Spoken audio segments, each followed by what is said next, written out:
El Dr. Martin Luther King Jr. que honramos hoy era un hombre de una visión de largo alcance y de una convicción religiosa profunda. Se caracterizaba por un don incisivo de análisis y por un compromiso con las acciones decididas. Su comprensión del mundo y su compromiso con la acción directa no violenta son tan relevantes y vigentes en la actualidad como hace 40 años. A medida que avanzaba en la vida, más se compenetraba con las experiencias de los pobres y más se identificaba con ellas. De modo que llegó a decir: debo ayudar a organizar a los pobres para que no tengan que seguir llevando esta vida en nuestra nación. King era, sobre todo, un pastor.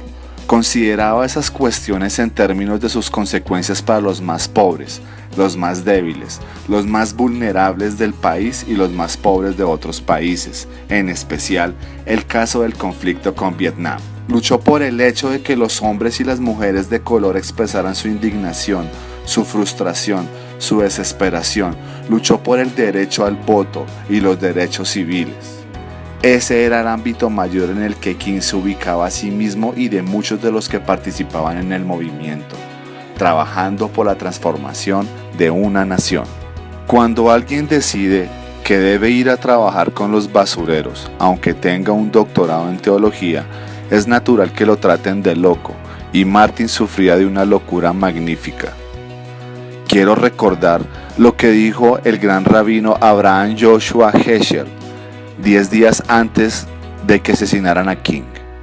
Martin Luther King es una voz, una visión, un camino, y todos debemos recorrer con él su camino por el futuro de esta nación. Nos estaba llamando a recorrer un camino difícil, un camino para trascender el racismo, el materialismo y el militarismo.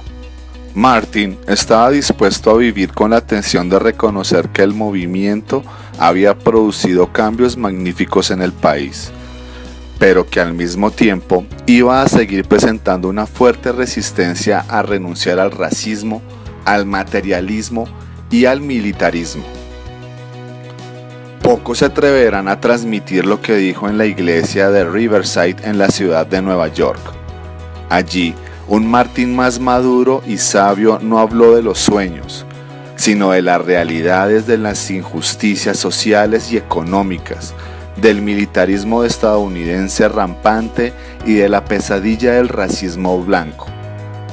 En él se manifiesta la pasión por la verdad, sin que deje de ser un poseído por sentimientos de amor. Está radicalmente comprometido con el presente y el futuro de su pueblo. Percibe el sentido del momento histórico de su nación. Hay que recordar las consideraciones de King sobre la ética de la liberación. Muy pocos se dan cuenta de cómo la esclavitud y la segregación racial han corroído el alma y socavado el espíritu del hombre y la mujer negros.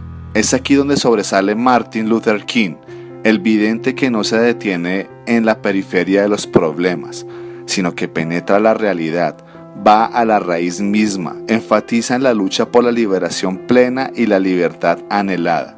Hace un llamado a la comunidad negra a tomar una verdadera conciencia de su prestigio racial y a una valiente apreciación de la herencia de sus antepasados. Hay que iluminar a la comunidad negra con una reevaluación de su dignidad. Debe conocer los caminos de la superación en medio de un sistema que le oprime. Debe desarrollar un sentido de su propio valer. No puede continuar avergonzándose del color de su piel para esquivar este homicidio cultural. Debe convencerse de su libertad psicológica, obtener sentido de la propia estima. Es el arma más poderosa contra la larga noche de la esclavitud física. Es un esfuerzo espiritual hacia la verdadera estima de sí mismo. Martin, dentro de su legado, grabó en lo más profundo de nuestro ser la firme convicción de vincular la fe a la acción, la identidad al compromiso, la lucha por la justicia, el amor y la no violencia. Una de las consecuencias después de su muerte fue cuando estudiantes afros de la Universidad de Wisconsin se organizaron para exigir la creación de un programa de estudios.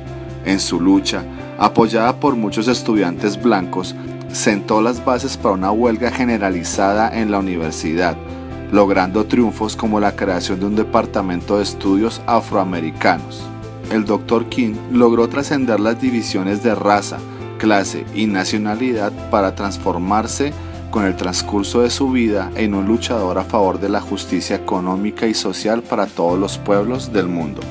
Luther King Jr., quien había encabezado el boicot de los autobuses de transporte público en Montgomery, Alabama, en 1955, había evolucionado de un líder a favor de los derechos civiles a un luchador a favor de los derechos humanos a escala mundial.